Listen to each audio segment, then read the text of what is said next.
আসসালামু আলাইকুম। আমরা চিন্তা ভাবনা করি এক, আর উপরের আল্লাহর ইচ্ছা কিন্তু অন্য রকম। আল্লাহ পাকের ইচ্ছা কিন্তু অনেক বড়। এই যে দেখো, সকালে চিন্তা করছিলাম বাজার করে এনে দেওয়ার লোক নেই আজকে, কিন্তু কি রান্না করব। তারপরে দেখলাম বাড়িতে এতগুলো সবজি এসে গিয়েছে। এই যে আমার ভাসুর ডাঁটা পেরেছিল আমাদের গাছের, একদম কচি ডাঁটা, সেটাই আজকে রান্না করে দেব মাছ দিয়ে।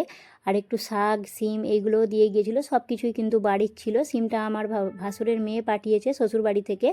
এই যে ডাঁটা আলু মাছের তরকারি রান্না করব। এক পিস মাছের চাকা আছে, এটা দিয়েই মাছটা রান্না করে নেব, শুধু তো রাত্রে খাবো। তারপরে মাছটা রান্নার জন্য আগে ডাঁটাটা কেটে নিলাম। মাছের মশলা রেডি করে নিচ্ছি এখানে, তেলের মধ্যে পেঁয়াজ দিয়ে, তারপরে ডাঁটা আলুটা দিয়ে, আদা রসুন দিয়ে, সব রকম বেসিক মশলা দিয়ে, একদম অল্প অল্প মশলা দিয়ে রান্নাটা করে নেব। ডাঁটার তরকারি কিন্তু ঝাল হলে একদমই ভালো লাগে না।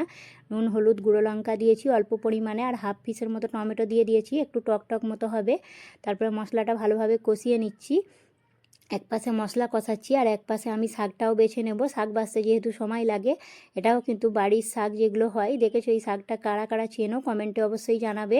তারপরে শাকটা বেছে নিচ্ছি, ভাজা করব। আর মাছের তরকারিটা হয়ে গিয়েছে, ফুটিয়ে নামিয়ে নিয়ে তারপর ওই কড়াটা ধুয়ে আবার শাকটা ভেজে নিচ্ছি। তেলের মধ্যে একটা শুকনো লঙ্কা, কাঁচা পেঁয়াজ দিয়ে দিয়েছি।